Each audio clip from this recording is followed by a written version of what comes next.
It's gonna be a night. I'm in a good mood. I got stories. We got we got a thing here. So make sure that Audacity didn't shut itself off randomly. It does that sometimes. Everything turns off sometimes. You know that? Welcome, welcome everyone to episode 295 of the Constant Calibrating podcast. As always, I am your host, Josh Silverman, joined by my co-host, Justin Stanley. On this week's show, we are joined by our special guest, Mr. Bad Bit Games himself, Joe. Joe, how are you doing?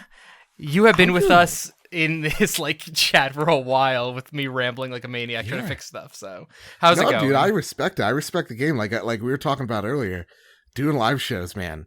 There's something else. They're a whole different beast. So I'm happy to be here. This week, man, it's just an awesome week of having sweet hangs with a whole lot of people that I love and respect. And you two, sirs, are just some of them. So I'm happy to be here. I'm happy to have you here. I was really excited when you said that you were interested in the topic we were going to be doing. Kind of because we're in this weird place right now where topics, we have topics in mind, but not quite guests lined up as much as I would like normally at this point, with how we're doing stuff. But it's the lead up to PAX West. Nobody wants to schedule anything. So, you make do with what you got. And I'm not going to PAX, so you guys have me, man. I mean, that's good for tonight, but that's not good for 2 to 3 weeks. You're a good hugger. I like you give some mighty good hugs. So thank you.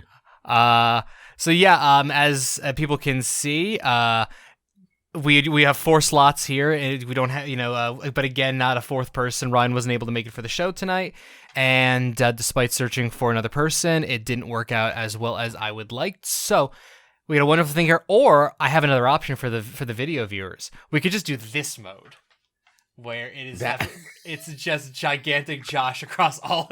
Hello, I'm behind the window. Honestly, it's like I like this. I like this. This is like the Voltron job.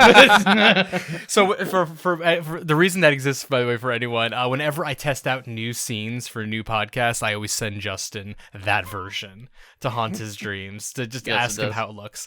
As Ryan is saying in chat, you've got enough forehead to fill them all. And thank you all to all the new follows hopping in here. Really appreciate you guys coming in and checking out the content, checking out the show.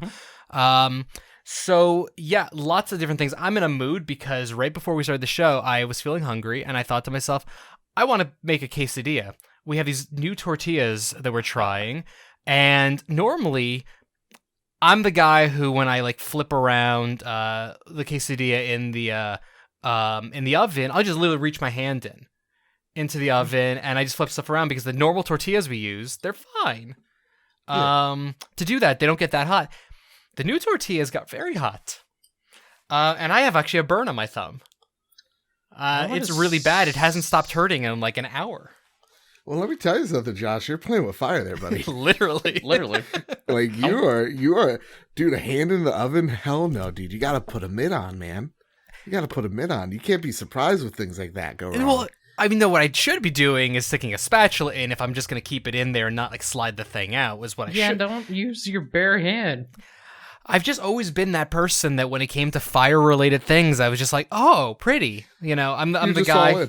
Yeah, no, I was the guy who in my old apartment, one of the few times I ever had a woman come over to the apartment, I was making some food and I leaned on the stovetop forgetting it was on, and I must have been leaning on that for a good 5-6 seconds before I noticed, because as Justin's heard the story, I have reduced sensation for heat in my fingers. What? So I don't feel it. I burned myself so many times as a kid. I don't believe that at all. That's a superpower.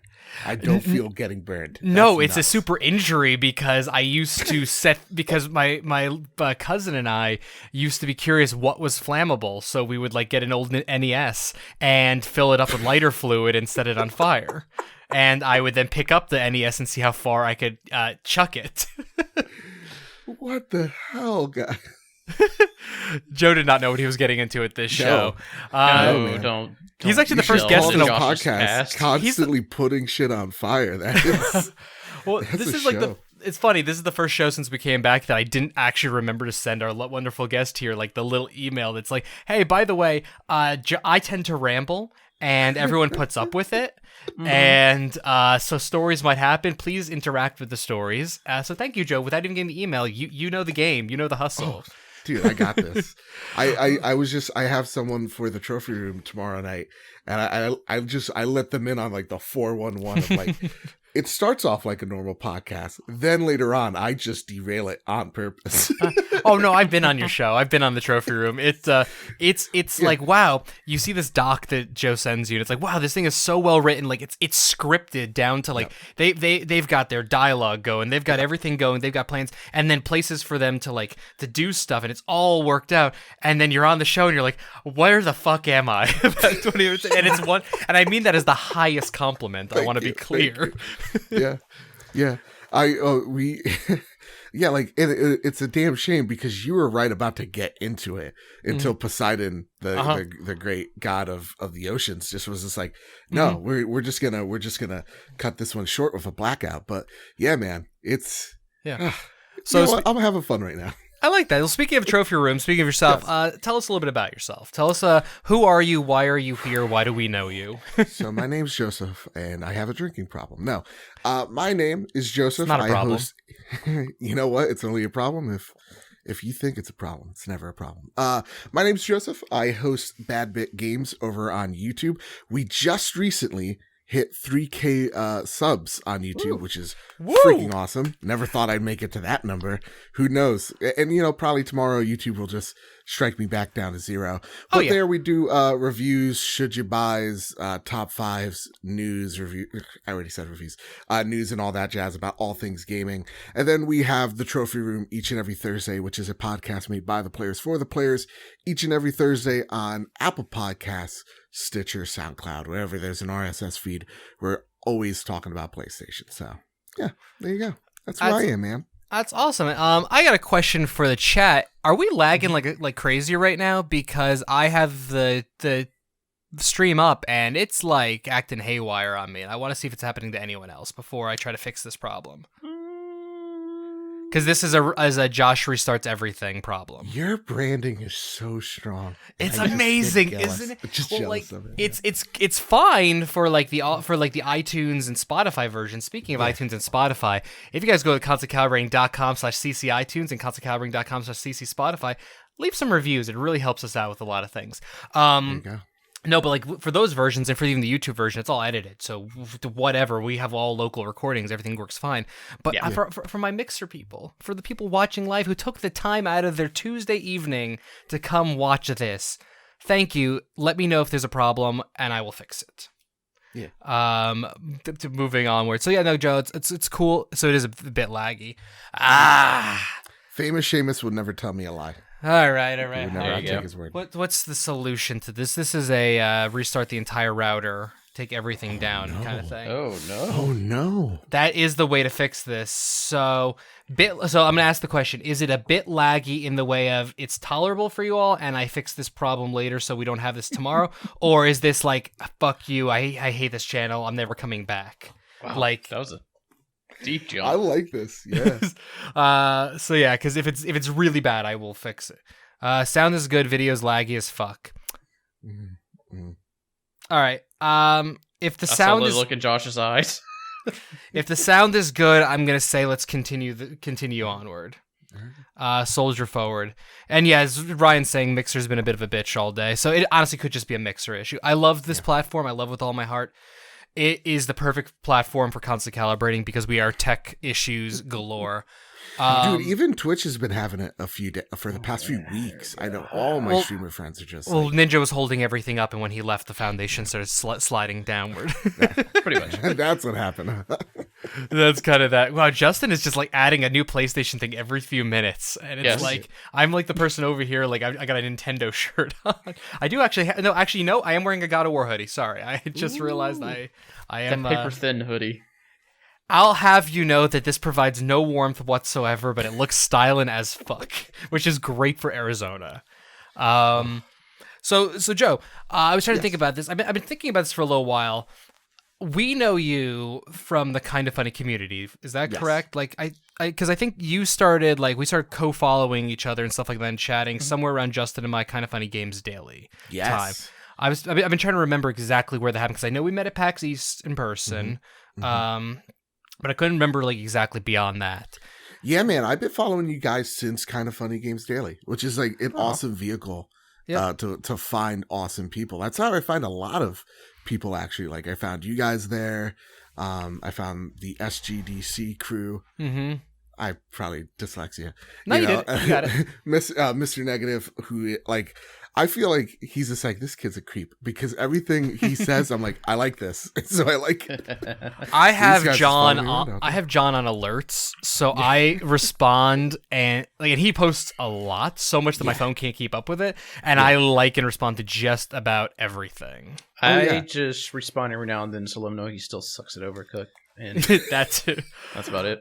I have such a terrible idea for PAX West related to that I really got to get over to a t-shirt store and look into. See, can I be Benjamin Franklin with you guys? Mm-hmm. I am so jealous that you guys are going to PAX West. Yeah, because PAX East was my first convention. That's where I met you, Justin, and I fell in love with it. I was just like, "This is awesome." I made an ass of myself in front of the What's Good Game girls. They probably all hate me. At least that's what the imposter syndrome's telling me. And I don't think Brittany could hate anyone even if she tried. I don't think she's physically capable of it. She is literally okay. So like Andrea Renee, she just messes with you, dude. She just messes with you constantly. And then like Christine just gives you the face. Yeah, we have stories. Okay, good. Then like Christine, I'm just like, okay, if there's anybody that's gonna spot my imposter syndrome, it's her. And I'm just like, hi, I'm very afraid of you. Hi, I like you a lot though. She's just like, don't be afraid. I don't know why I'm so afraid. I'm like, I don't know. I don't know. Punch me. I don't know. Yeah. And then like I went up to Brittany and I'm like, perfect. I was just like, hey, can I take a picture with you? Can it be weird? She's like, let's get weird. And like it was awesome. So like going to PAX West and hearing it so big, I'm so jealous. I'm so jealous. Also, I'm going to say who a lot, and I apologize. No, it's no worries at all. It's PAX West is a great one. I hopefully next year you can get out there because it's a great show. But PAX East is a good way to start for the What's Good Games thing. Ryan mentioned in chat that we have a great track record with them because we have a history of wearing we used to have a history of wearing our media badges when we went out to bars afterwards, after events. And Andrew and Abe would literally just come up and just rip my media badge off and tell you, what the fuck's wrong with you? Just straight up tell me, like, just come to get right in my face and just yell at me because he's like, you're in this industry now. You're a professional now. You're not one of these little media like bitches. You're an actual person in this industry. Take the badge off or get the fuck out of the bar. Okay, she was a lot nicer than me. I've known Andrea for a while now. She does it with love. Good. I knew by the time Andrea and I finally like crossed paths like on a more like friendlier level, I'd already known her to an extent for like a couple of years. So she was already coming in hot for me. Because my history with Brit is I've known her for a while. She's the reason I didn't quit the industry a long time ago. And on 3 separate occasions I've gotten drunk and told her this. So now Brit just anytime she sees me, she's like, if you make me cry, we're not friends anymore. Yeah. So Andrea knows me through that. I told her, I'm like, I remember you from the Blonde Nerd like YouTube channel. She's like, that's a ways back. I'm like, yep. Yep. But like, yeah, like I'll tell you my Andrea Renee story because it's legitimately hilarious, if you don't mind. Oh, please. You're here to tell stories. We got a topic, but we can get to that when we get to that. I met Jeff Keighley. I go, are you Jeff Keighley? And he's just like, yes, sir, I am. And I was like, sir, can I take a picture with you? First time selfie user, so I'm gonna be horrible. He's like, sure. He shook my hand. Guy has the softest hands I've ever like. He's never held a hammer in his life, right? Yeah. But like I take a picture of him. I'm like, thank you for everything you've done. This is like huge. Thank you for getting rid of the monkey trophy. The trophy's so beautiful. Thank you, sir. Just to say thank you a lot to him. Kindest dude ever. And I knew like I was taking up his day. And then I'm walking and I see Andrea Renee talking to a young woman, and I was just like, okay, I'm not just going to stand here awkwardly. I have to impose myself a little bit here. I go, hi, I'm sorry. Andrea Renee, I just met Jeff Keighley. He has the softest hands in the world. Can I take a picture with you? And then I just start fumbling through my phone, and she's just like, let me take your phone. And she does the selfie for me, and she finds her picture perfectly. Uh-huh. Oh no, she's so trained at it. It's amazing. It's ridiculous. And I'm just like, thank you again, thank you so much. And then I left. And then I did the meetup, and then it was awful from there. But it was it was an experience. So like, just thinking about PAX West, dude, they're like, I would love to go to the OK Beast panel. That's awesome. Yeah. That's like such a moment for them. You know, I would love to support them, and just knowing I can't, oh God, that just makes me I have to angry. say, I had no idea they had a panel. I haven't seen it tweeted out multiple times a day. Yeah, like Blessings has a panel. Since when has this happened? This is news. I know. It's crazy. Wait, And wait, there's a t-shirt you can get to wear at that panel. I don't know if you guys know that yet. Yeah. I mean, what? Wait, hold on a sec. Do they have a panel? What is it? Let's see. Is it Sunday at 6:30 p.m. in the Cat Theater? Because I only have that 3 times in my damn calendar. I think so. I feel bad because I think the What's Good is the same panel, Same time. Theirs is at 6 p.m. I believe. My thing is, my wife is going with Justin and I to PAX for her first time doing a PAX, first time doing a convention with me since RTX 2012. And she's going to that, and the agreement like I made is like, I want to spend time with you, like have a trip, explore Seattle and stuff. So I'm like, so you, if we can, we'll get you a media badge so you can go any day you want to the event. But Monday will be our day to explore the event because it's much more died down. But Sunday, I'm not going to go to the event at all. Let's just wander Seattle and just have a little couples day kind of thing. And That's then nice. right after we picked Sunday as the day and started like looking into things, the OKB's panel got announced, and I was like, okay. I'm gonna come back for this. I've already warned Charnel that I'm dragging her to that panel. That's dope. That's dope. Also, I think Riblet is still remembering Dorito Gate because he's just like, Jeff Keighley shakes fist. Jeff Keighley is kind of an ongoing joke in Constant Calibrating going back a long time because Brad, one of my original co-hosts and at one time host of the show, has this like blinding hatred of Keighley that just nobody even maybe Ryan does, but it goes beyond anything I can really remember at this point. So yeah. It's like a whole thing. I don't even remember the origins of it at this point. I don't even remember if there was even a logical reason. But It was just like, I don't like his face. it was a thing. He runs the industry, so I try not to speak bad of it. He does run the industry, doesn't he? Dude, I have come on. nothing. Listen, I have nothing bad to say about the omnipotent being that is Jeff Keighley. Yep. You know. Yeah. I used to, but I got over it. Yeah, I've gotten over most of it. It was the at old this interviews where he's just like, "Hey, man, you got a new thing you want to tell me? Huh? You want to tell me about this thing?" And they're just like, "No." Maybe it's a jealousy of the bromance that is Kojima and Keighley. That's a whole other thing. Yeah. The day the whole Konami Kojima thing, like I swear Keighley was like posting like Kojima died. Like he was giving eulogies. Yeah. Love them both. Be clear, but I was like, there that's was a little too far. definitely a lot of that going on. I love it. It's cool. He's doing so- good stuff for the industry. He's doing great stuff for the industry. Oh yeah, overall definitely. Wow. Normally I don't call out the follows during the actual show, but this one I got two-headed giant. Nathan's only now just getting around the following. How dare you? No, I'm Good kidding. job, Nathan. Fun note: Nathan's going to be on the show in 2 weeks. Ooh. Woo. For the show right before PAX West. Pretty And much. after you finish watching this one. That too, yeah. So that'll be a fun time. So that's 2 weeks from now. What we got now though is Joe's going to carry us. It's going to be fine. yeah. No. So what we got here though is I noticed today Constant Calibrating ConCal Pod on Twitter hit 600 followers. Woo. And which is cool. We haven't been using it as much, so it's cool that it's still getting its traction. But why I wanted to bring this up is, and it relates to PAX West. I had the single dumbest idea I've ever had in my entire life, okay, fair enough. I had a dumb enough idea that when I mentioned it to Charnel, she just looked at me like I was garbage. So, kind To of be fair, that's her normal look. that is Yeah. well. Whenever I come out, I always say to my wife at least once a week, "Hey, I've got a really stupid idea," and it's usually really dumb. So my idea is, we got 600 followers in ConCal Pod. What if I like hugged like 600 people at PAX West? you're gonna get the flu. Sick. Yeah, I mean, you're gonna probably die. I just rub sanitizer on everyone's faces.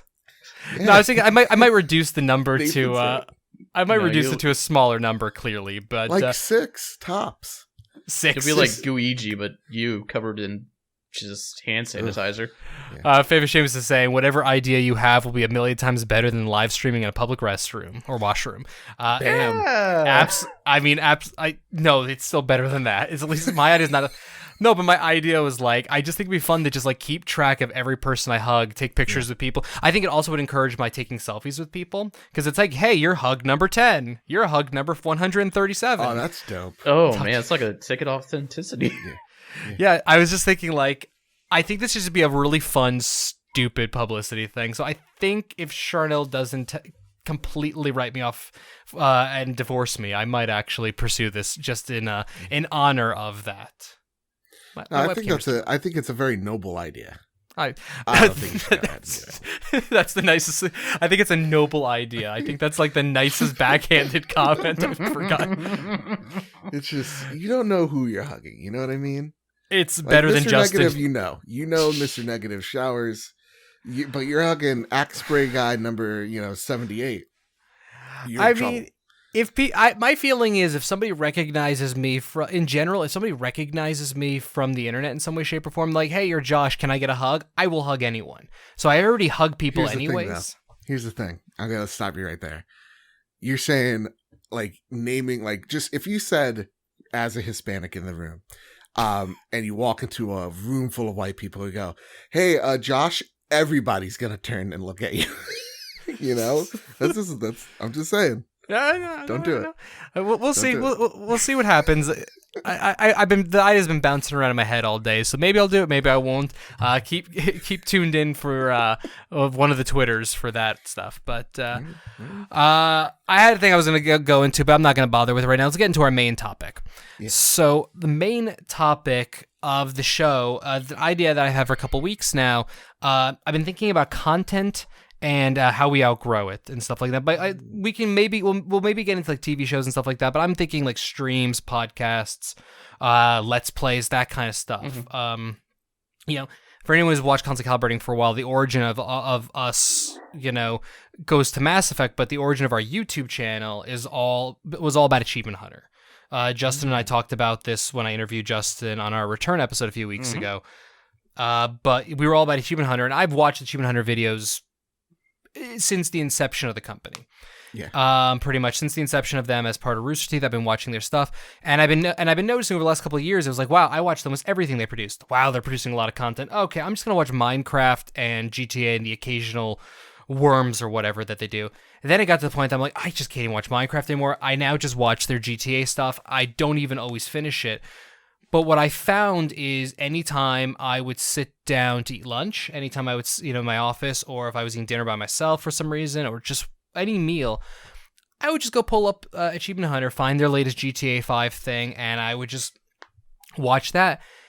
Instead of, like watching any of my friends' content sometimes, instead of like a lot of those kind of things, I would just watch this. And what went through my head was, wow. So their site is super broken for me. I can't barely get Rooster Teeth to load half the damn time. So I'm actually jumping through hoops to get this site going. I'm not super enjoying the content anymore. And yet I still continue to watch it, and that gave me a thought. I wonder what other people's like kind of content is, that maybe it's a blind loyalty, maybe it's just familiar, maybe it's a laziness. What is something that you just find yourself watching, but you kind of have outgrown it? Man. So we can see. So Joe, if we could start with you, if you have something. Awu is such a good one. So like for me, it's not like particularly like content I still watch, because for me, the content that I've continued to watch over the years would be kind of funny, right? Sure. That's always like good content that I'm like, okay, I know I'm gonna get good positive conversations and critical conversations out of them. So like for me, I'm always watching them, but as like a viewer of content, I am very much that YouTube algorithm of just like, one day I just stop. And like, I think Awu is a great example. I used to watch him all the time when they were talking about like and I'm talking like AWU 58 or like 158, like where it was just like the game releases type of episodes, and just like I remember one guy jumping out of a plane. He's like, "You're watching AWU 58," and he jumps out of a plane. I'm like, I hope that guy lands okay on his feet. And but yeah, like there was just one day where I just stopped. Like Red versus Blue, holy crap, dude! Like, God, what was that one map in the original Halo? Blood Gulch? I think it was like Blood Gulch. No. Beaver Creek, I think it was called. Something like that. It was just a small river dividing them. That one episode where Sarge and Caboose are going in there and they're seeing like the two teams just fight with each other over the flag they worship. I was just like, this is the most hilarious episode of the internet I've ever seen. Yeah. But like, there's just something over time where just like, dude, I'm on like season 24, you know, and I just have to disconnect. And like, when I was thinking of this question, one show came to mind. Okay. One show. And the show that I recently not got back into, but like I'm watching them out of morbid curiosity. And I want to take you guys to a journey.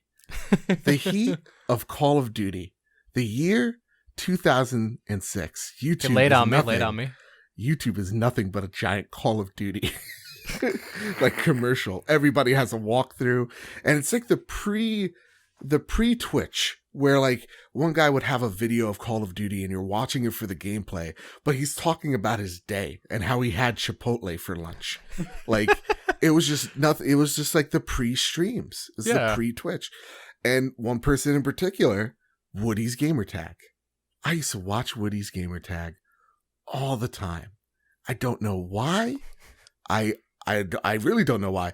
The one thing that like always caught my attention was he mentioned he was from, he's an alumni of William Patterson University. That's the same university I go to. Please don't bomb scare it. Please, it's my final semester. After that, I really don't care what you do. And like, so like, yeah, no, he would just like talk about his day. And the one podcast he started was Painkiller Already. Painkiller Already was the first podcast that I can link my brain to ever watching. And it was like an hour-long show of him, FPS Russia. Remember this guy? Uh-huh. He probably killed one of his guys. I remember he's being investigated by the police about it. And then this one guy, large and in charge individual, I'm large and in charge. So you guys don't get to make jokes. I get to. His name is Wings of Redemption. Okay. Wings of Redemption. And I fell out when they were doing this, like, fat boot camp for him. And it's the best. Like, he needed to lose weight. He was, like, 370 pounds at this point. And they had, like, a boot camp of, like, Wings, if you can do this, we'll pay for your weight loss surgery. And, like, he couldn't do it.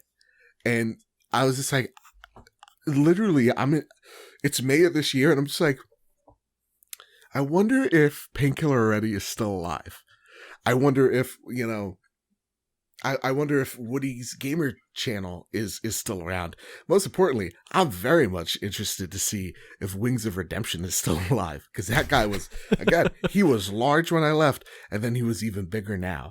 And I'm not kidding you, for weeks. 4 weeks, I was in a bout of depression because I'm large and in charge myself. And I'm just like, man, if this guy can't do it, neither can I. Jeez. And I'm just seeing him, like, his whole streams are about people coming to his streams and just like making fun of him because like Wings' personality was always an antagonist. And it was always about being a dick. And so like he would be a dick to people and then he would ban them if they were being a dick back to him.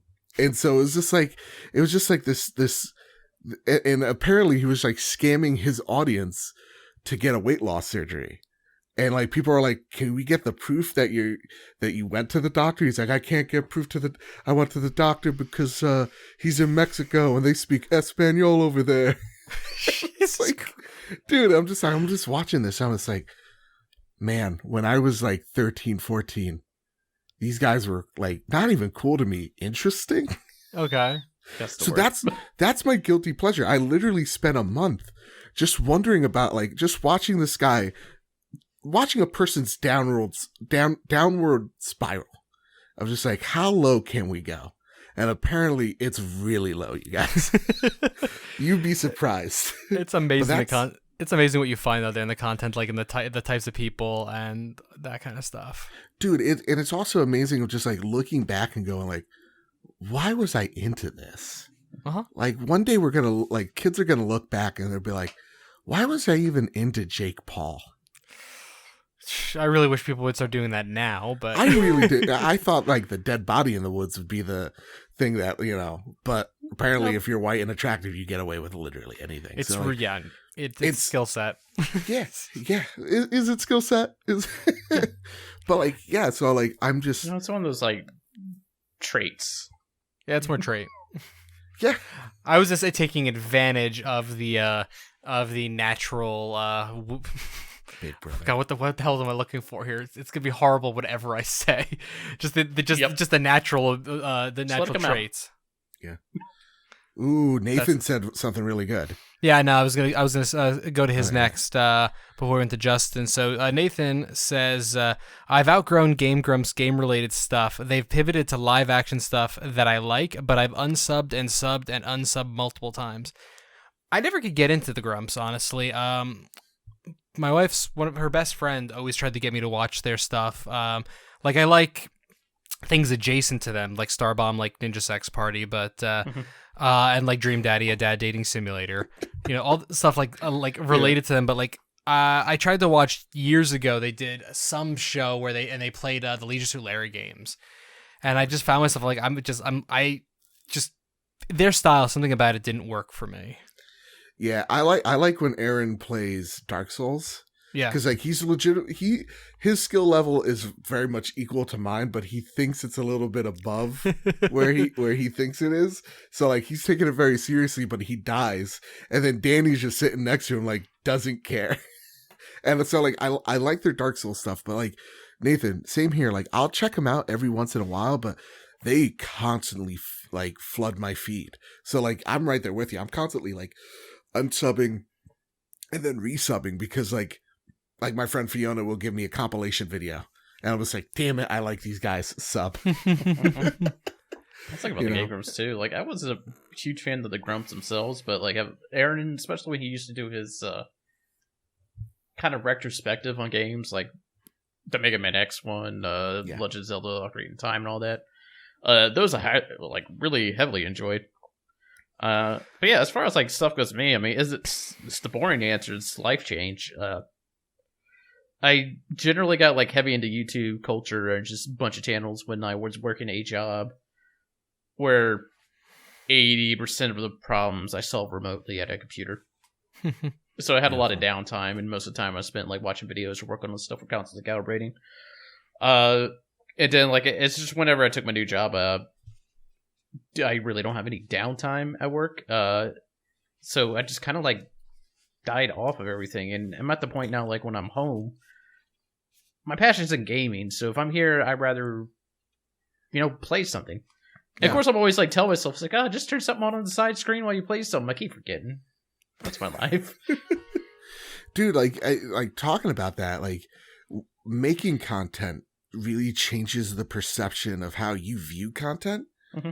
Like my good friend Sean Capri, who is like the reason why I'm still doing this. Him and Bobby Pauls are great, and like he does a Twitch channel, and he does the Xbox Drive, which was one of the best Xbox podcasts just out there. And he said something really great to me, like I forget what we were talking about, but he's just like, yeah, I think I'm done with Beyond. I think I'm done with all the IGN stuff. And I'm just like, why? Because you're getting really informative opinions. And he's just like, well, because like I can't talk to any of those people. Right? Like I could talk to you, so I'm going to listen to your show so that we have a feedback. Like we could conversate with one another, right? Like I can't go on Beyond. Right. So I'm not going to listen to it. And in a way, not like they won't let me on, but like, no, I want to hear what my friends are saying. and I want to support my friends because I know who they are. And that's like very much my approach. Like if I'm watching something Nintendo related, I'm watching my friend Joe after work. I'm watching Nintendo Talk. I'm watching the Nintendo Guru, like people that I really love and respect. I'm watching them because I know every click counts and I know that what they have to say is super important. Right. And they're going to say pretty much the same stuff that everybody else has, but their takes on it are always just, to me, I could relate to it more because I'm making it, you know? No, I mean, it makes sense. I mean, that's kind of like my issue with why I hate the fact that I mean, again, nothing against Achievement Hunter at all, but I hate the fact that I still watch their content and don't enjoy it. Because I do it because it's easy at this point, kind of thing. Because I sit here and I'm like, I love. Actually, Justin, you had a thought? Well, the thing is about Achievement Hunter, I feel like their demographic stays the same. Like it doesn't age with the audience. Where I latch on to kind of funny because they're mostly around our age. Their views are strongly reflect my views as well. Agreed. And it just kind of grows along with them. Like Achievement Hunter, it's just. There's that one demographic they shop for, but the same thing with all Rooster Teeth. Granted, there's branching out with different stuff now, and that's the other part that kind of like lost me is when, because like I even talked about at the time on when our return episodes, like there was a time where I could name everybody at Rooster Teeth, in every department, and and now like they don't even know all their employees, so it's something about like the small, right? Like starting small, right? Like. When you have the faces of the company, right, and that's the company, you feel like it's indie. You feel like it's local. It's like a local coffee shop, right? You know all the people there. And then when you get bigger, like Rooster Teeth is like a huge building, and then like airplane strips of stuff. Like one building's doing this, one building's doing that, and they've become so big that you're just like. Oh boy! Like I used to listen to the mainline Rooster Teeth podcast all the time for Bernie and Gavin, but like now I'm just like, dude, I can't relate to you. You drive a Tesla, you know what I mean? It's like you have a story about an airplane flight every podcast. How many flights are you on? Well, they're constantly flying.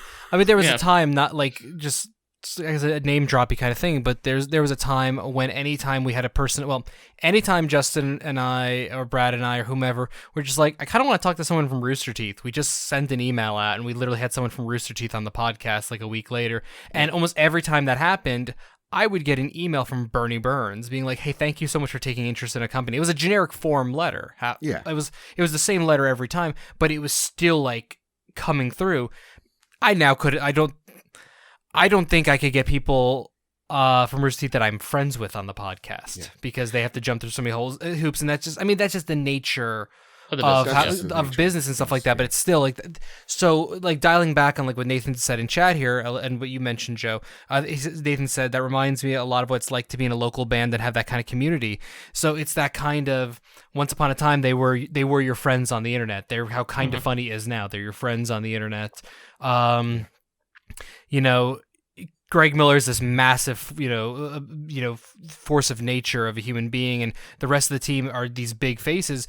But you also know that if you ever bumped into any one of them at a bar, in a normal night, you could easily strike up a conversation with them as if they were your best friend because that's the community they built, and that's how Rooster Teeth used to be. So it's that local band kind of connection that draws you in.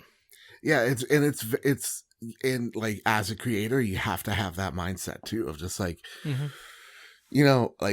Like going back to like the trophy room to name drop myself a little bit. Hey, what's up? Every Thursday, 5 stars. The mission there is to be informative. And then somewhere along the lines, it's like, okay, I want it, when we're talking about the story, we talk about the story first and then we have that talk. And the mission is to always have that person on the couch be the friend on the couch. Right? Yeah. Because that's what you are. If you chose to talk with us, like got famous Seamus in the chat, I view him as a friend because every day he's in my Discord, he's talking, he's being, the center of the conversation. That makes me so happy. He's writing in and all that stuff. And so it's just like that's the mission with when I look at like you guys, when I look at, you know, all these other people that are just small time, it's about building that local connection where my like when I started the trophy room, when I started Bad Bit, it was never to be like, I'm going to be the next PewDiePie. It was just like, I want to get a couple of friends in and I just want to talk about video games. And because all of my friends aren't gamers, like I'm the literal only one. It like everybody talking in the chat, you're my buddy. And so like, that's what I've always considered is like, we're all in this together as small creators. We're all in this together and our fans are our friends. And that's how you always got to think of it. Like, even when you're having those big serious talks. So like, it's really important for like when Bernie was just like, hey, thank you. Even if it's like a generic letter, like, thank you for showing interest. Thank you for having us out. This, that, the other thing. It goes so far. Like a thank you is so important. And yeah, like a lot of these podcasts, you don't get that much. The last podcast that I really feel like they have it, like I'm going to stop name dropping kind of funny, is definitely Easy Allies. Okay. Like, yeah. They're fantastic. That's a podcast. Like, God, what was the channel before them? I mean, were they GameSpot before? No. They were game trailers. Game trailers. There you go. I always confuse them with GameSpot. I do the same thing. Apparently. Yeah, like things like Final Bossman. Dude, I love those rants. And like the Easy Allies podcast is always a podcast I look towards. Like I look forward to. Because their podcast is unlike any other podcast out there. Like Podcast Halftime is freaking dope. You know? So there you go. That was my Bad Bit rant of the night. I'll see myself. No, I appreciate it. I like a good rant. Yeah. I'm known for them to an extent. Sometimes it's, you know, things happen. No, so I've just been thinking about this. And then we got, let's see, Ryan mentioned earlier. I was Ryan and I chatting in Slack that kind of gave me the idea to turn this into a topic. But he sent me earlier. I have it more with podcasts. I love Doug Loves Movies, but I find myself just collecting them and never actually listening. I am that way with so many podcasts personally. That's my little throwaway. And then for stream type things, I struggle watching Achievement Hunter. It's not that they're bad folks or bad content. It just doesn't click with me as much anymore. And that kind of dials back, you know, to what Justin said, that like their demographic kind of stayed that same quasi sophomore kind of humor and things like that. And you know, we're now mid-30s people, and Kind of Funny's style just fits that a lot more. Yeah. There was a period where I was monstrously into Funhouse, and I actually know what killed that for me, but... Oh, yeah. See, for me, it's always like, okay, you got too sarcastic. Like, I'll watch it for a good month, and I'll be like, guys got too sarcastic. I'll see you back in another 3 months, and then I'll come back in 3 months. I'm like, oh, these guys get it. And then like a month later, you're too sarcastic. That's what I keep on going back to. Yeah, I love it. Let's see, we got another answer in from a question I put up on Twitter earlier from @Crowbeak. Well, to answer the question, I'm still watching the originals. We got a TV one here. The originals, even though I'm kind of sick of how it emphasizes blood relations over family of choice, even when blood relations are super toxic. I know why I still watch it, though. It's got romances going on and is great for when I kind of want to turn off my brain and do some needlework. And one of the guys is hot. All right, fair enough. But I might kick it to the curb soon. I mean, the amount of shows, like actual like network shows and stuff like that I've watched over the years that I just abject hate. Yeah. Oh man, the who's entire that CW lineup. Fuck you. The CW lineup's fine. It's awful. Fuck you, fuck you both. Last season of all the shows was anywhere from great to amazing. Wait, who's the Flash's villain this season? Let me guess. Someone with the same powers. Just yeah. Did he not believe in himself? Who was that wrote in? @Crowbeak. Crowbeak. I feel you right there because I'm watching Dear White People. I have no idea I know what the show's about, but like I have no idea what's going on. I just find two of the main characters very attractive, so I'm just on the screen just watching it going, I like the message they're going. I like these two actresses even more. And at the same exact time, the acting is like a CW caliber, so it brings me out. It brings me out, you know? But yeah. Got all the dissing on this CW. Does nobody but me like sexy, not quite teens doing sexy kind of things? That's how my wife describes it. Anytime anytime a CW show comes on that I think is interesting, I'm like, there's sexy, not exactly teens on it. That's the best. That's the best. You should definitely edit that out, but that's the best. Well, it's sexy 25-year-olds playing 18-year-olds. Yeah. I thought you were like watching like Green Arrow. Is that like what's up? Like I thought you were watching Arrow's... like. Oh no, I watched the entire Arrowverse. I've literally never missed an episode of any of it. Yeah, that's why I need to kick the curve, because I still try to keep up with Flash, Arrow, Supergirl. Legends of Tomorrow is still my favorite now. I do love how Green Arrow or Arrow has always that one scene that's like for 5 minutes your wife's watching, you know why she's watching, right? It's like Steve Amell's working out, and then like you're kind of watching it too because you're just like, you know what, maybe, you know. There's no maybe. Yeah.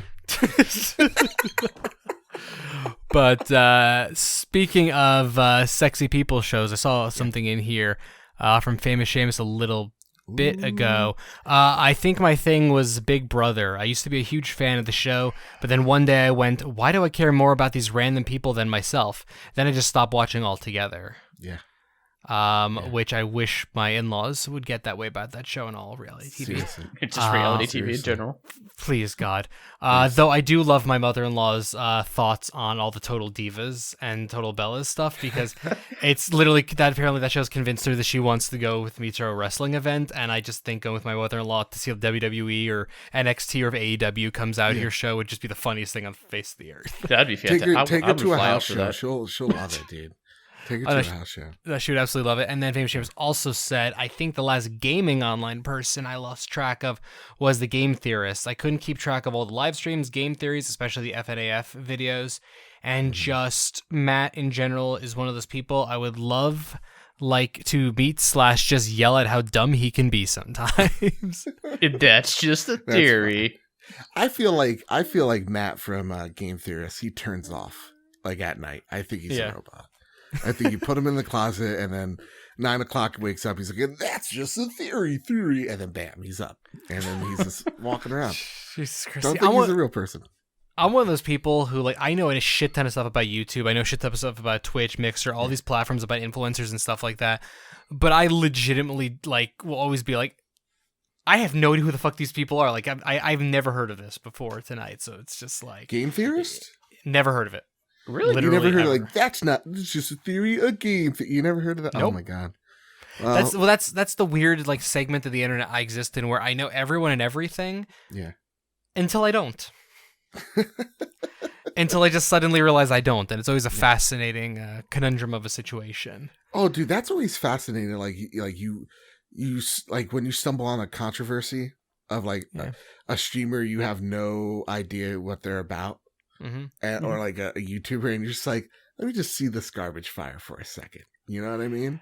That's I know always, there's there's this ASMR chick, and she probably said the N-word on her stream. Amaranth. Yeah. And I'm just like, I have no idea who this lady is. And she's saying she said grocery store. And I'm like, we pronounce grocery store way differently. It's interesting, man. I still don't believe. I have played that video in slow motion. I've done a lot with that video tweaking to try, and I think that she may not have said the N-word is the way I stand on that, but she did not say grocery store. That's I'll give her a percentage of a benefit of a doubt that maybe she didn't actually say a horrible thing, but she did not say grocery store. This is no Laurel or Yanni situation. I heard what I heard. I know what I heard. And no matter what you didn't say this particular thing that you're claiming. And yet she's still always on the front page of Twitch, literally anytime I open up Twitch. It's weird. Yep. It's weird. Whatever. It's a whole entire thing. So it's whatever. So what is there any other things you've kind of fallen off of? I'm trying to look at some right now. Well, so I've been thinking about okay, let's just go onto the Kind of Funny thing. I love Kind of Funny. I don't watch I never really watch their content. I don't listen to Kind of Funny content as much as I used to, because in general, I'm not good about watching content at my desk because, again, I have this weird thing with Achievement Hunter, but otherwise, like, I don't really watch a lot. But when it comes to listening, the only time I really listen to content is in the car. And I am a dad of 2 kids. I really only the only place I drive is long enough to listen to a podcast is the kid, the oldest to school and back from school. So the only time I get to really listen to podcasts is when either by myself or with the 1-year-old, when I'm either coming back from drop off or going to pick up. So it's like that's about a total of 50 minutes every day where I get to listen to podcast content, which means that like I'm super into Kind of Funny's We Have Cool Friends, but it could take me because those episodes are almost 2 hours long. It takes me sometimes a week to listen to one episode of that. Yeah. So that's like my big issue with content stuff. I never been able to train my brain on like when to actually consume. I see. I just have a limit now, like, because I'm a lot like you. If I'm going on a car ride, I'm listening. When I'm walking to class, I'm listening. When I'm playing games, that's actually when I consume the most content as well. So, like, We Have Cool Friends, really great show right now. He interviewed Chloe Dykstra, and like it was a really awesome conversation of just like peering into the veil for a second, and that's the one I'm listening to right now. It's very good, very good. And I said that like a parent. Oh, very good, very good. But like my daily drivers are just like, okay, I know I need to listen to today, like, or sometimes it depends. Like Kind of Funny Games Daily, Easy Allies, the Game Informer show. I know those are the 3 that I need to listen to. Again, like the GI show is a must. Easy Allies is a must for me. And Kind of Funny, when there's an actual really good bit of news, that's when I'm there. But when it comes to like We Have Cool Friends, I'm like, okay, I'm adding this one to the list and we'll see where that goes from here, right? And then I have just all my friends' stuff, and that's what I want to consume as well, so that I'm making sure that for me, I'm doing it because I want to know what everybody's saying. Not so that I can make a video and just to make a counterpoint, but just to make sure that if I'm making a piece of content, I don't sound identically like these people, and that I can get a good gist of the information that I can bring to the table differently. So like the one thing I've stopped doing a lot is watching a lot of YouTube content when it comes to like news about games, because a lot of it's just not news. Like I used to love Review Tech USA. Jim Quisition is a YouTuber I watch, but understanding he has a complete bias and a story to tell. Right. And so like I'm watching him and I'm just like, I know why he's making this video and what his mission is to go after this. So I want to see why he's saying this. And then I get the information. I'm just like, okay, I understand that. So that when I make a video, I can be like, I could be the sensible one sometimes. But like, there's some YouTubers that like give me the warning sign of them being a crazy person. And just to throw them out there because they are a crazy person, I don't ever listen to them. Like The Quartering. Every time someone shares a thing from The Quartering, I'm like, why are you doing this? You're just giving him publicity. He's a crazy person. You know? No, he's a problematic individual. Yeah. And the only benefit I've ever seen of him is watching our buddy John, Mr. Negative, dunk on him, which thankfully John has stopped dunking on him because it was giving him too much fucking attention. Yeah. No, and that's the thing is too, like, what I started to do is just like, instead of just consuming all this content, I'm just going to stray away from it. And I'm just going to assume what they're saying so that I could take the reasonable approach. And that's what I've been doing as of late. I made a video about like the imposter syndrome of depression and anxiety when it comes to making content. And it is like, dude, if I said it in my video, if I put a controller in Jim Sterling's hands, he's just going to fucking hate his experience. And then at the same time, I was like, if I had to wake up as angry and as racist as The Quartering, I could not get out of bed, you know? And so like, it's like it's about, from what I'm trying to do is let's find the middle ground. And it's not the most popular thing in the world to do. And it's not the thing that's going to get the most SEO clicks, but it's a thing that I can go to sleep at night knowing that I put what I thought is truth out there and in a critical way. So that's one thing I've really stopped doing. Or if I am watching someone, understanding their bias coming into it. That's the most important thing. And the audiences that they have to appease. So it's like after I'm watching a Jim Quisition video, I'm like, why is he saying that though? You know? And why is it 40 seconds of his video of really bad wrestling match? Like those are the things I wrap my head around, you know? Yeah, it's wild place is all I can really. No, you made a comment though earlier, a little bit during that where you talked about how you'd like to take in content because you like to see what other people are saying, see how where you fit in the conversation stuff. It's funny. I think part of the reason why I have difficulty watching a lot of content is because when I first started being a reviewer, one of the pieces of advice I was given was if you are going to review a game, don't read anyone else's review until you write your review. Yeah. And for some reason, my brain also shifted over. If you're going to make content, don't watch other people's content, kind of thing. I mean, and it's a good advice, like, because you don't want to accidentally say something and then catch yourself later and go, oh fuck, this guy said that thing. You know? Yeah. Well, Justin and I have an idea for a show that actually would warrant that, but I'm not going to talk about that here this time. Yeah, when it's a review, don't Philip Muse in it. Talk what's in your heart. Like like I have a series that I think is pretty popular called Should You Buy? Yeah. And so like we're doing a Should You Buy on these headphones, right? Check that out on Monday. And it's like, how do we do reviews different? And it's not putting a number on it. It's just coming at it through multiple perspectives of like, why did you come click this video? That's what my video is all about, figuring out. So it's not like giving a hard number to it. It's like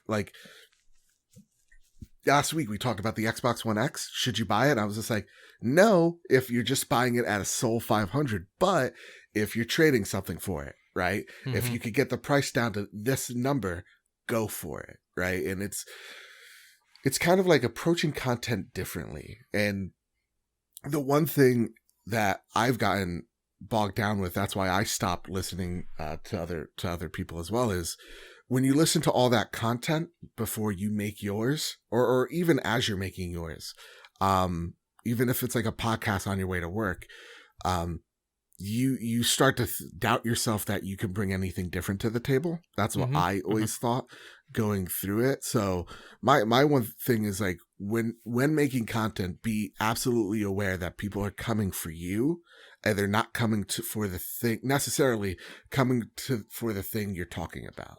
That's what I've learned, you know? Yeah. Makes sense to me.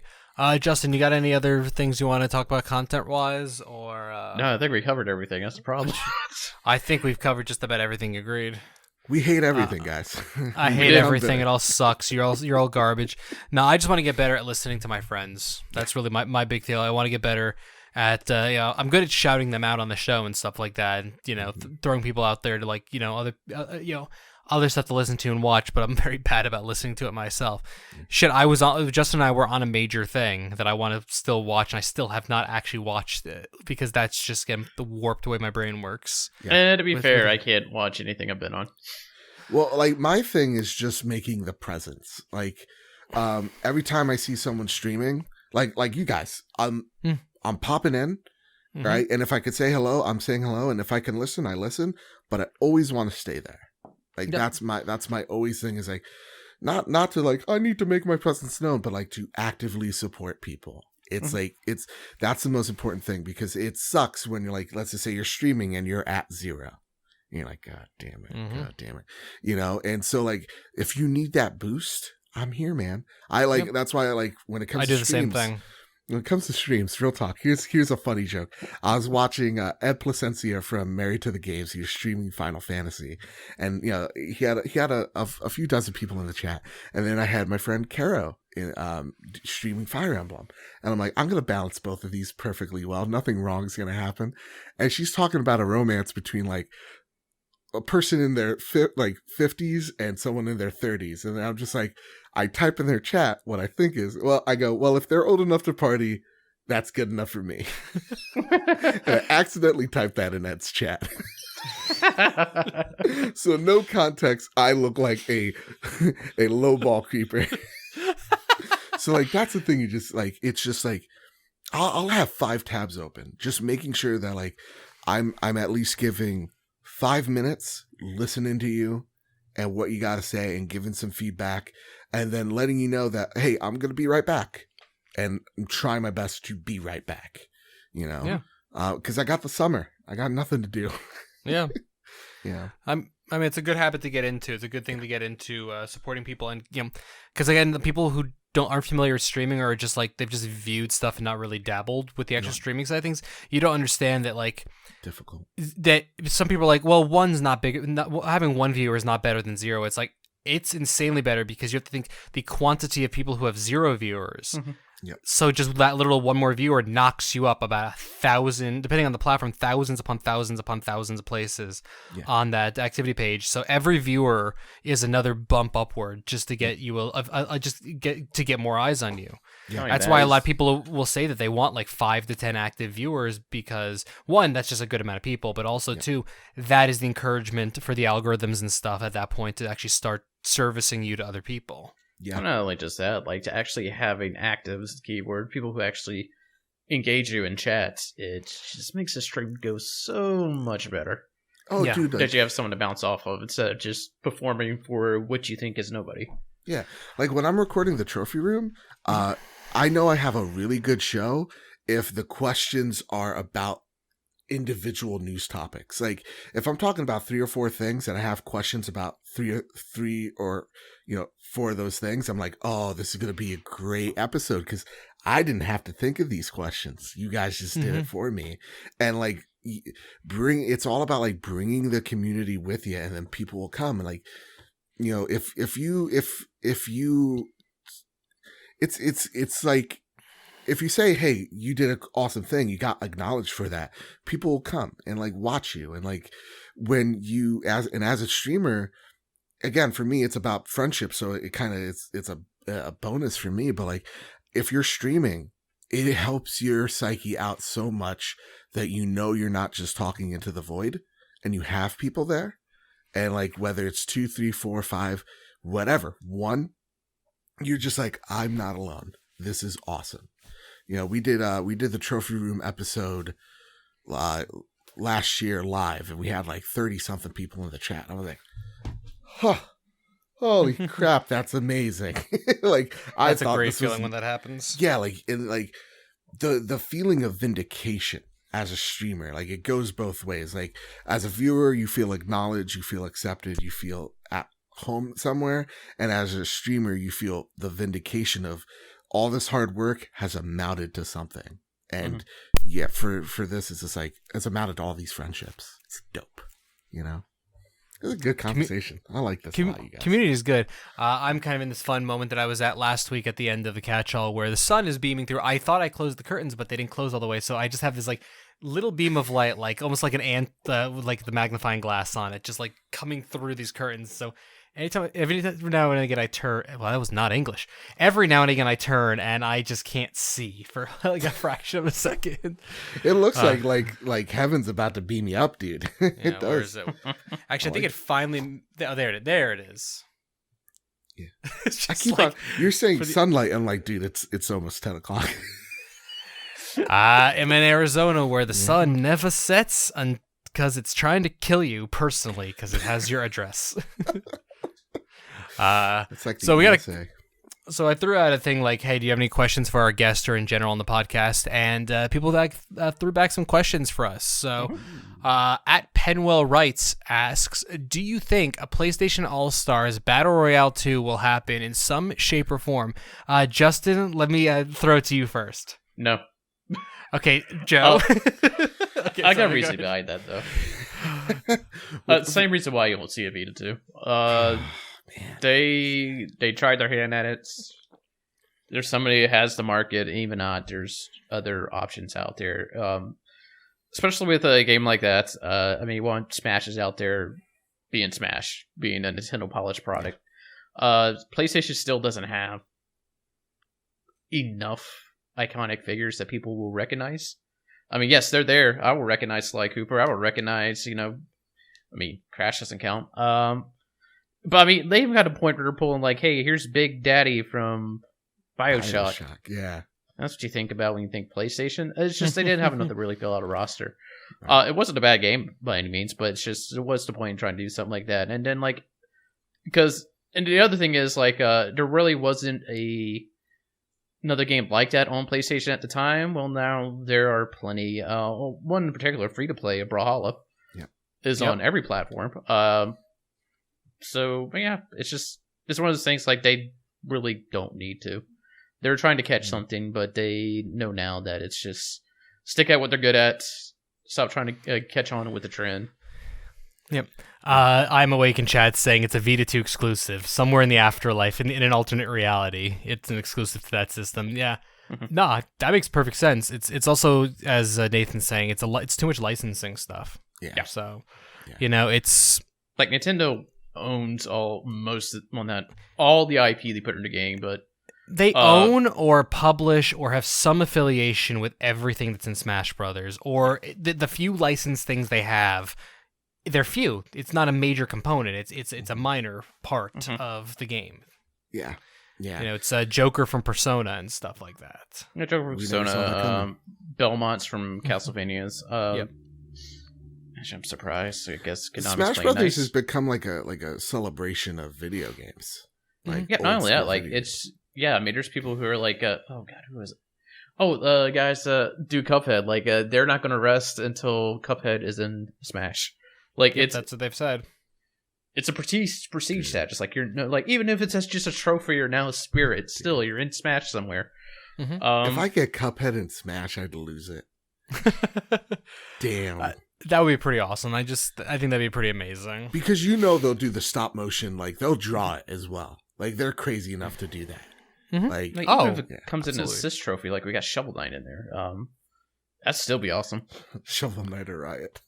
Yeah, as playable, that'd be nice. But right now, he's just a nice little assist trophy. Listen, man, Banjo, anything is happening, Yeah, and that's the thing too. Like I kind of like realize it now. Like the big three are literally, they're kind of playing a little nicer together now. They're open to working with each other.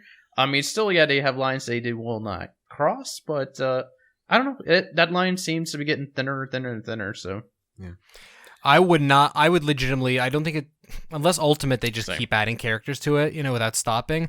I would not put it past Smash Brothers, the next one, having a Sony and a Sony PlayStation character and an Xbox character like Master Chief and.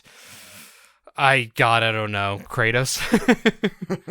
my favorite reveal would be like Mario is right about to finish off, like, I don't know, name a character like Simon Belmont, and then all of a sudden you just hear, "Hey asshole," and you see a brick and just Mario gets bricked right in the temple. And it's like Joel and Ellie depress their way into, like that would be that would be fucking perfect. Like, that would be absolutely fucking perfect. Would never happen. In a million years. Yeah.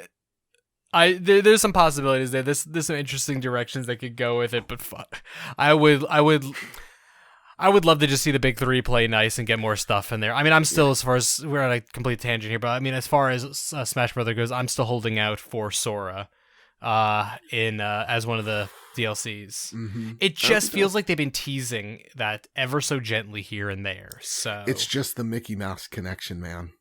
It is. I mean, but it is. So you just tell Mickey Mouse, "Oh, I got to break some legs," and then like he's in it too. Like that's it.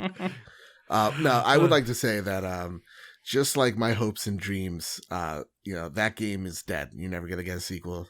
Same with the Vita 2. It's not happening. Speaking of unlikely things as well, God, I never know how to actually say her handle, but the LASC or Elise, how do we say her handle, Justin? The Elise. It is the Elise. Okay, the Elise.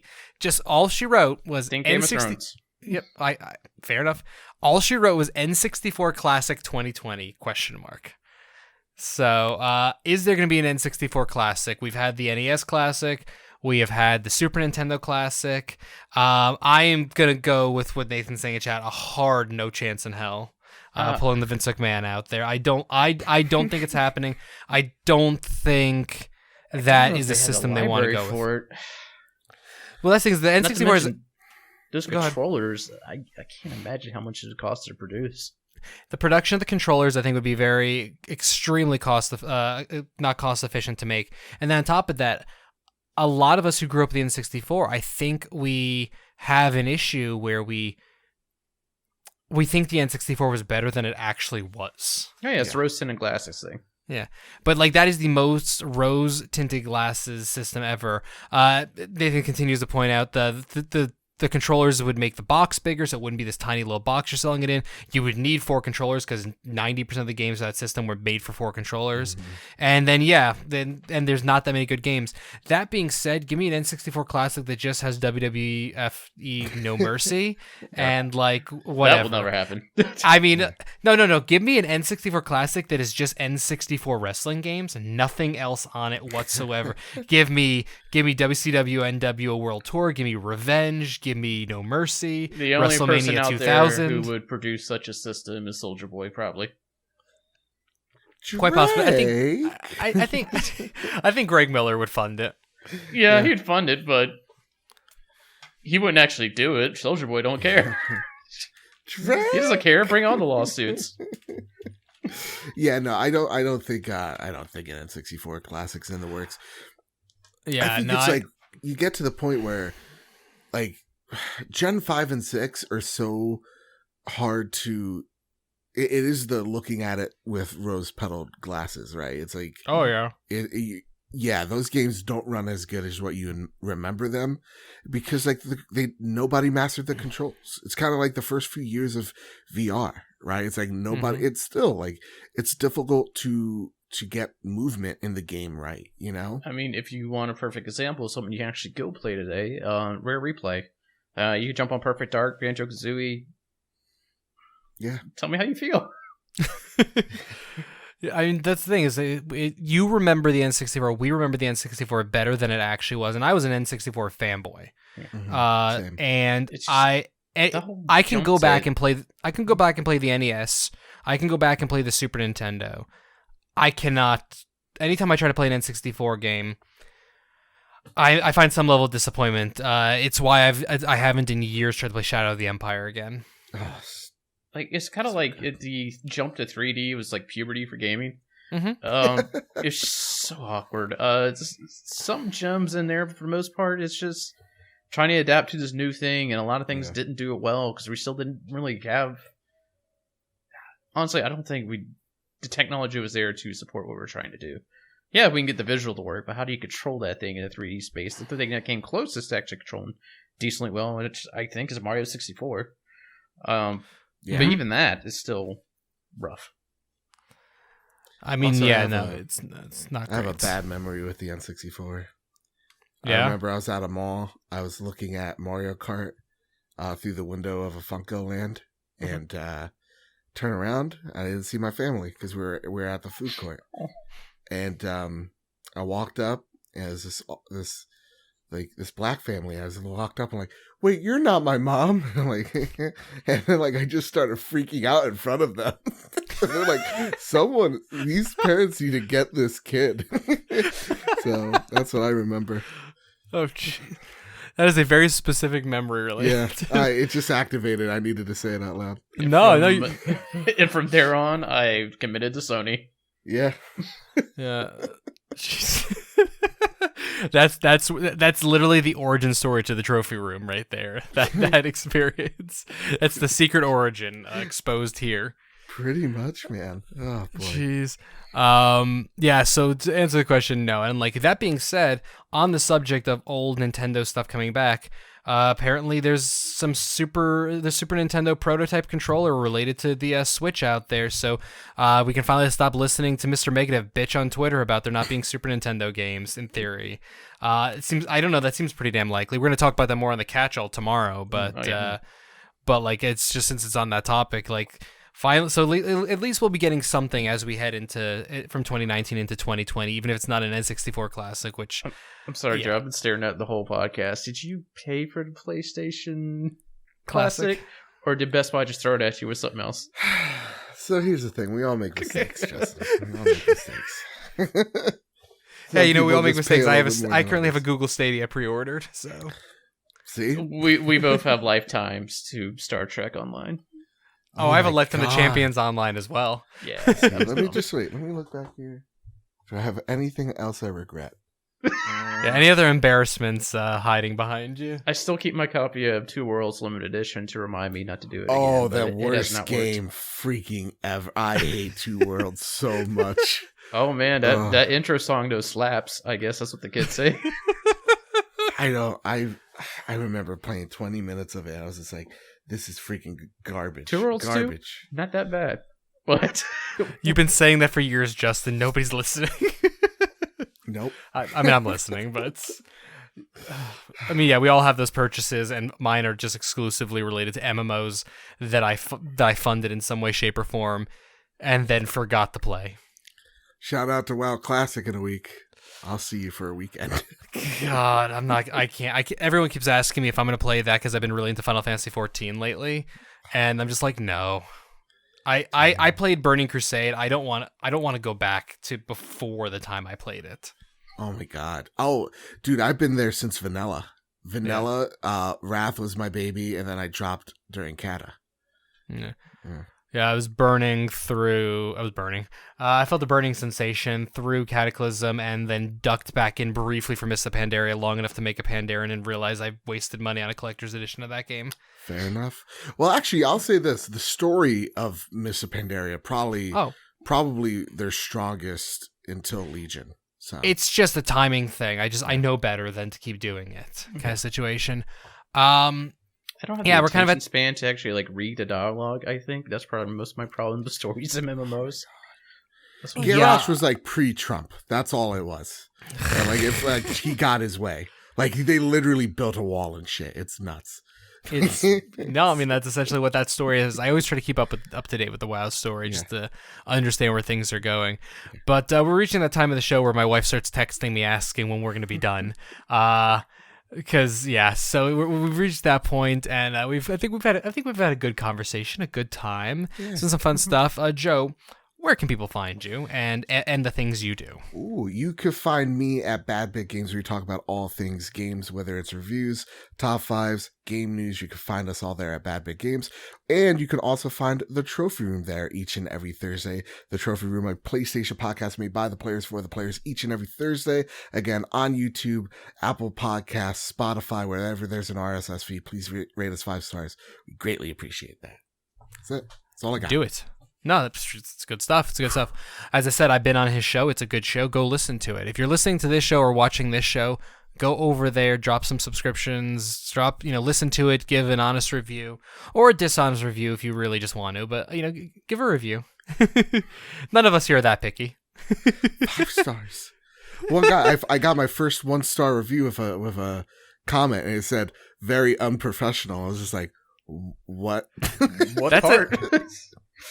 My favorite in the some people might know listen to the Calibrating podcast. iTunes several years into the podcast randomly kicked the whole podcast off of iTunes because they discovered that 4 years earlier I wrote the word shit in the description of one episode and just It was like 150 episodes later. They just kicked the whole thing off. At that time, we had like 50 to 100 reviews on the show, but my favorite was one of the only 1-star reviews we had, and it said, "This is my favorite podcast to listen to every week." And I'll never forget that one as long as I live. I think I still have a screenshot somewhere on my computer. And I'm like, God damn, I love the people who just write stuff, but they don't actually pay attention to the prompt surrounding the window. God. It's God like bless those people. I gotta love those people. But as far as Constant Calibrating goes, thank you for joining us this week. The Constant Calibrating podcast is live every Tuesday at 5:30 p.m. Pacific, 8:30 p.m. Eastern, right here on Mixer.com/ConCalPod. We're on Facebook at Facebook.com/ConstantCalibrating. Twitter's at ConCalPod. I'm at Bear Punch. Justin is at Justin_Glorious. Mm-hmm. You can check Instagram at Instagram.com/ConstantCalibrating. Come chat with us on Discord at ConstantCalibrating.com/Discord. If you are a person who likes to watch streams, Mixer.com/BearPunch is me. Mixer.com/JustinGlorious is Justin. We do streams and stuff like that. I do Wednesdays and Thursday mornings. Justin tries to hit those Tuesday, Thursday nights, and wherever he's able to. Thursday nights so bad because that's when everybody else does shows. It's when everyone else is doing a show, so but still, those are the times you can catch us. Go check those out. Justin also is over on Twitch.tv/ it's Justin Glorious there, right? It is. I'm still on the fence. Yeah, Justin had no reason. Still use the restream. Still do it. And yeah, please make sure to leave us. Please make sure to leave us a review wherever you're able to. We've been talking about this a few times. It really does help get the podcast in front of more listeners and to sometimes get into events and things of that nature. iTunes and Spotify help the most. So if you see the show and you like the show, go rate it 5 stars. Really appreciate it. And with that, we bid you all a good sign off. Bye.